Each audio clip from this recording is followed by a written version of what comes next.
بسم اللہ الرحمن الرحیم۔ عزیز دوستو السلام علیکم۔ عزیز دوستو، ملک حبشہ پر ایک بادشاہ حکمران تھا جس کا نام نجاشی تھا۔ نجاشی کا تخت ملک حبشہ میں تھا اور اس نے یمن کے کچھ حصے پر بھی قبضہ کر رکھا تھا۔ نجاشی نے ملک یمن میں اپنا ایک گورنر ابرہہ مقرر کر دیا تھا۔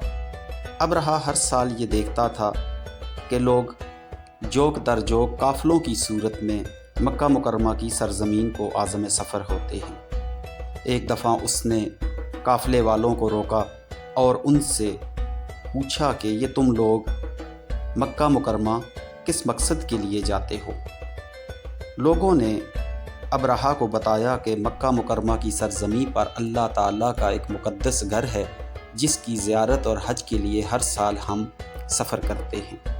یہ سن کر ابرہہ طیش میں آ گیا۔ ابرہہ نے ان لوگوں سے کہا کہ میں کعبہ شریف کے مقابلے میں تم لوگوں کے لیے ایک بہت بڑا گھر بناتا ہوں تاکہ تم سب لوگ یہاں حج ادا کیا کرو۔ جیسا کہ ابرہہ خود عیسائی تھا اور اس کا مقصد یہ تھا، ایک تو لوگ عبادت کے لیے اس کے پاس آئیں گے اور دوسرا تجارت کے مواقع سے بھی وہ فائدہ اٹھا سکے گا۔ لیکن جب اس نے یہ دیکھا کہ اس کی یہ کوششیں اس کو کسی طور پر بھی کامیاب نہیں ہونے دے رہیں اور لوگ مسلسل مکہ مکرمہ کی طرف سفر کر رہے ہیں، تو وہ طیش میں آ گیا اور بدلہ لینے کے لیے کمر بستہ ہو گیا۔ اس نے فیصلہ کیا کہ نعوذ باللہ وہ کعبہ کو تباہ کر دے گا۔ اس نے اپنے ساتھیوں کو بلوایا اور ان کی ایک جمع غفیر فوج کو اکٹھا کر لیا۔ جیسا کہ ملک عرب میں اس وقت ہاتھیوں کا ہونا ایک نایاب سی بات تھی اور ابرہہ کا چونکہ تعلق افریقہ سے تھا، اس لیے اس نے افریقہ کے لوگوں سے ہاتھی اور ماہر جنگجو منگوائے اور پھر کعبہ پر چڑھائی کی غرض سے لشکر لے کر روانہ ہو گیا۔ کچھ راویوں نے ہاتھیوں کی تعداد 8 اور کچھ نے 20 بھی بتائی ہے، جبکہ قرآن پاک میں الفیل کا لفظ آیا ہے جس کا مطلب ہے ایک بڑا ہاتھی۔ مکہ مکرمہ کی سرزمین سے کچھ پہلے ہی اس نے ایک اعرابی کی مدد حاصل کی جس کے ذمہ اسے ملک عرب میں کعبہ تک لے جانا تھا۔ جب وہ مکہ کے قریب پہنچا تو اس نے اپنا ایک قاصد مکہ کی طرف روانہ کیا اور اسے کہا کہ جا کر مکہ والوں میں جو بھی سید ہے، ان کا بڑا سردار ہے، اس کو میرا پیغام دو اور بتاؤ کہ ہم جنگ کرنے نہیں آئے بلکہ ہمارا مقصد صرف کعبہ کو مسمار کرنا ہے اور ہم اپنا مقصد حاصل کیے بغیر واپس نہیں جائیں گے۔ اس وقت کعبہ کے سردار حضرت عبد المطلب تھے۔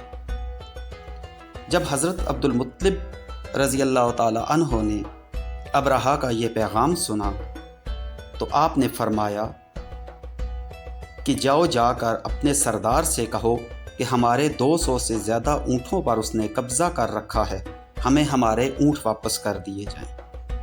یہ سن کر وہ قاصد حضرت عبد المطلب کو لے کر ابرہہ کی طرف روانہ ہو گیا۔ حضرت عبد المطلب رضی اللہ تعالی عنہ جب ابرہہ کے پاس پہنچے تو اس وقت ابرہہ اپنی سیٹ پر براجمان تھا۔ وہ اپنے تخت سے اٹھا اور حضرت عبد المطلب رضی اللہ تعالی عنہ سے مخاطب ہو کر کہا کہ میرا تم سے کوئی لینا دینا نہیں، تم اس معاملے سے دور رہو اور اپنی قوم کو بھی باز رکھو۔ میرا مقصد صرف کعبہ شریف کو مسمار کرنا ہے اور یہ کام میں ہر قیمت پر کر کے جاؤں گا۔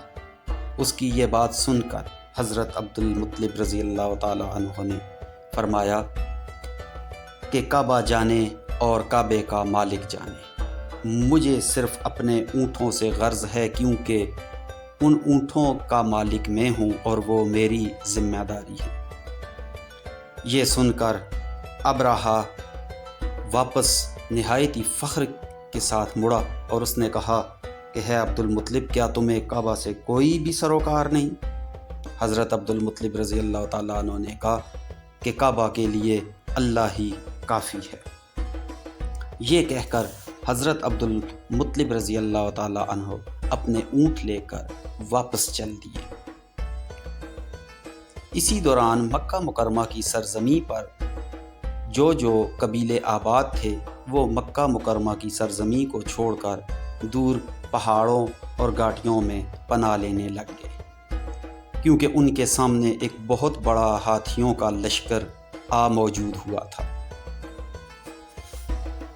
ابرہہ اپنے لشکر کو لے کر مکہ مکرمہ کی سرزمین میں داخل ہو گیا، اور جب وہ کعبہ شریف کی پاک سرزمین کے نزدیک پہنچا تو اس کے ہاتھیوں نے آگے بڑھنے کے بجائے اپنے قدم پیچھے کو کھینچ لیے۔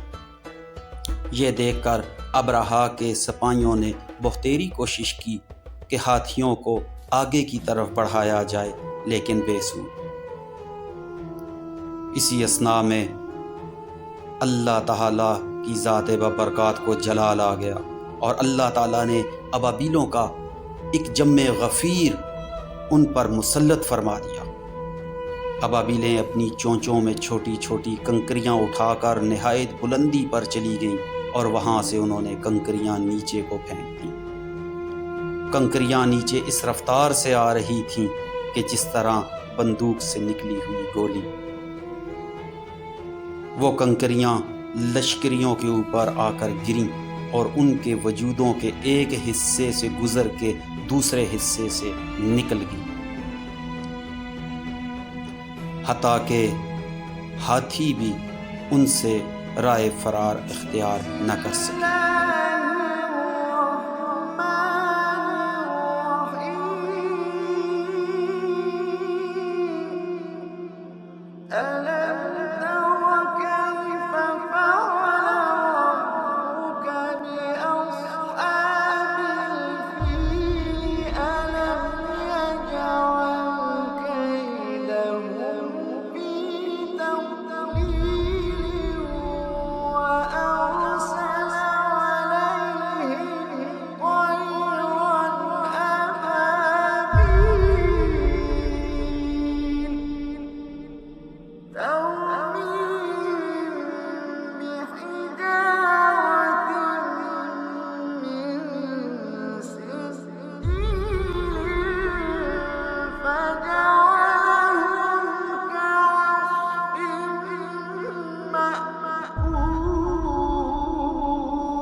شروع کرتا ہوں میں ساتھ نام اللہ، بخشش کرنے والے مہربان کے۔ کیا نہ دیکھا تو نے کہ کیا کیا پروردگار تیرے نے ساتھ ہاتھی والوں کے؟ کیا نہ کر دیا مگر ان کا بیچ گمراہی کے، اور بھیجے اوپر ان کے پرند جماعت کے جماعت، پھینکتے تھے کنکر ان پر، پس کر دیا ان کو مانند بوسے کھائے ہوئے۔